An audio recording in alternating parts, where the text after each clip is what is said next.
Hey everybody, welcome to what I'm reading, the coronavirus edition. Hope everybody is maintaining, safely social distancing, washing your hands, and all of that. The book I am previewing this month is old new book. It's Claude McKay's Romance in Marseille. Uh, you may have read about this book, I think in January, February, when the New York Times and some other publications started to write about it because it was a book that was actually written around 1929 to 1933. Claude McKay, if you are unaware, is a very well known writer, kind of mostly known as a poet, but wrote several novels from the Harlem Renaissance era. He's also well known because he was an activist and avowed socialist and communist for a good chunk of his life, which informed both his activism and his writing, obviously. And he was also Jamaican national, born in Jamaica, later moved to the United States, to New York, and then to Chicago eventually, where he died, I believe, in 1948. So, anyway, a little bit about Romance in Marseille. So, as I said, the book was not published until this year, even though the book had been known about for many years. Apparently, Claude McKay had sought publication of this novel under a couple different names before he settled on Romance in Marseille. But it was not picked up by publishers because it was considered controversial. Claude McKay himself, I guess best to be described, we would probably say queer now, bisexual perhaps, but a lot of his work, including a lot of his poetry, have very clear, sort of male, sort of love interest that he's speaking to in those poems. And one of the things in this book that was apparently too much for publishers was queer characters who were not tragic, who were a part of a community and, were not otherwise problematic. So it was a little too hot for publishers at the time, but great that the book has finally come out. This is my first novel that I'm talking about with you guys. So, I'm trying to kind of walk a fine line between telling the story and not doing too many spoiler alerts. So I'll cover as much as I can, and then hopefully leave some of you to actually pick it up if you haven't already and read more how the story unfolds.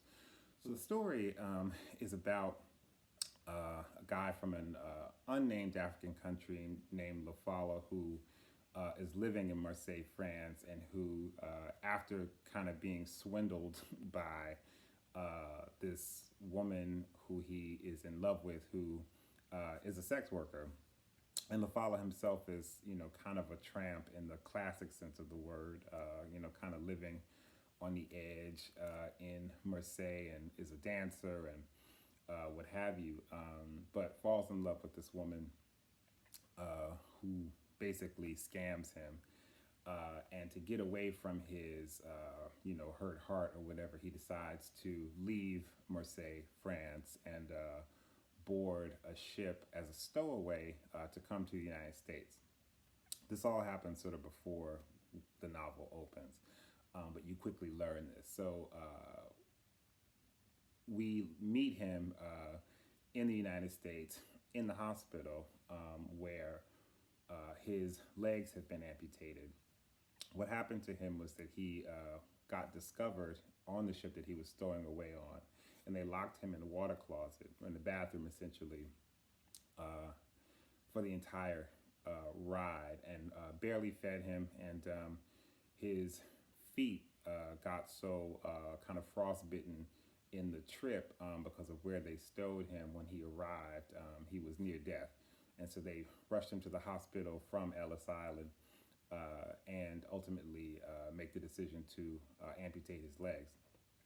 And so that's what we sort of see at the beginning. Now, he's laying in the bed in the hospital in Harlem, in a country that he doesn't live in, and, is essentially told by an African American man who's there in the hospital with him at first, that you should sue, get a lawyer, and make a lawsuit. So this man, and I believe the nurse who's there as well, kind of introduce him to this white Jewish lawyer in New York who takes his case, and he ends up winning a settlement from the case and decides to leave the United States and go back to Marseille with the intent on finding Aslima, who is the woman he's in love with, who's a black Moroccan woman, living in Marseille. And so he goes back to Marseille, and then that's where the novel unfolds as he tries to first, I think, sort of seek revenge, and then ends up realizing that he actually really loves this woman. And the rest of the novel is him trying to pursue her to leave Marseille and go back to Africa with him once the final details of his settlement and the money really comes through. And that's really kind of how the story develops. One of the things I love about this book as a novel is that, first of all, the main character is, someone, black man who is disabled. And we don't see that in a lot of fiction, certainly. And in it, he's also not treated as, helpless or tragic or, kind of overly noble as you see a lot of times in works with people with disabilities. He's complicated, right? He's not, always a nice person. He's not always friendly. He is, still, himself despite the disability. And he also, to a certain extent, sort of overcomes it. The book doesn't spend a lot of time, on a kind of tragedy to triumph sort of framework. He learns how to use these false, legs to walk on, and kind of goes about his life. Goes back to, France, goes back to Marseille, and continues to live, in this community. So I think that's one of the interesting things about this novel. The other interesting thing about it, and sort of makes me, it made me a little nostalgic for, my kind of early days in New York City, in spending a lot of time in, the East Village and the West Village, and just thinking about kind of communities that are, poor and working class communities of folks who are kind of, night people and where you meet a mix of people who, are folks who either, laborers and people who are artists and people who are, hustling, whether sex, drugs, buskers, a range of things. These, kind of communities where, all of these different sort of people collide, and, in communities that are often maligned by the wealthy and by people with money and property or whatever. And it made me think a lot about, just like the way I think we're kind of losing those to a certain extent because of like gentrification and like the privatization of land and property in a lot of major cities. But so this book really is about this community of folks in, Marseille, France, in a kind of section called Quayside, which, it's Marseille is a port city. It's not as fancy or rich as Paris or, some of the, sort of centers, but it is a port city where a lot of different people kind of mix and mingle. And so, here you have, as I said, you have pimps, you have sex workers, you have, people who are hustling a range of different ways. You have bar owners, you have seamen. And I mean that in the sense of like folks who are working, either in navies or who are kind of gigging as laborers on boats in kind of maritime fashions. And you have a lot of African immigrants in this story who are, kind of laboring in those, arenas. But then you also have queer characters, like a woman named LaFleur, who is the woman who LaFala is in love with, Aslima. Her main sort of rival is another sex worker named LaFleur, but LaFleur is in a relationship with a white woman.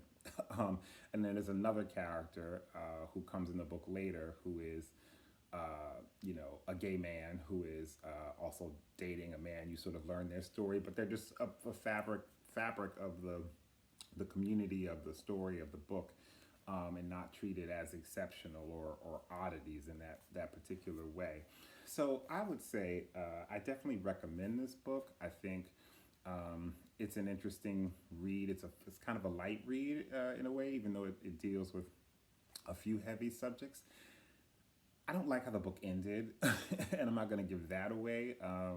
I just will say that for some of the ways the book kind of goes against certain kinds of, you know, stereotypes about the disabled, about gender and sexuality and race or whatever, the ending to me kind of is typical in some ways, and I wish it ended differently.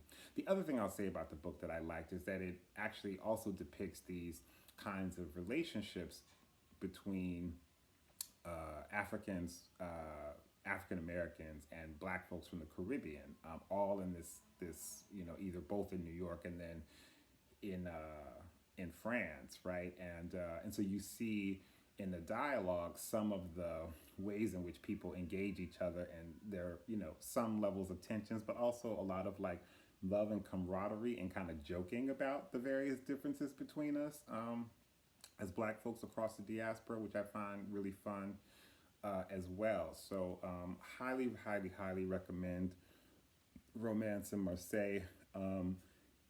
It may be right now hard to get because you can't get to a bookstore. You might not be able to order it online and have it arrive, you know, relatively soon from wherever you order from. But if you have an opportunity to, one, support a local bookstore or an independent bookstore through online ordering or whatever, or another venue, I would certainly order it or get it from your public library if you have like one of the apps for public libraries on your, you know, device or on your phone or whatever. There may be another way you can get it digitally, but I think in a time of confinement and bringing our lives to a certain kind of smallness, this book is actually a pretty good way to escape the intensity and seriousness of the world right now, but it's not fluff at the same time. So I would check out Claude McKay's Romance in Marseille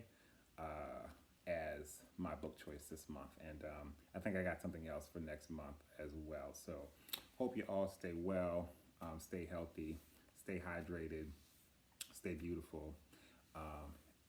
Keep your little social distance for the time that we will have to endure. Yeah. And then wash your hands. Anyway, goodbye, people, and I'll holler at you later. Peace.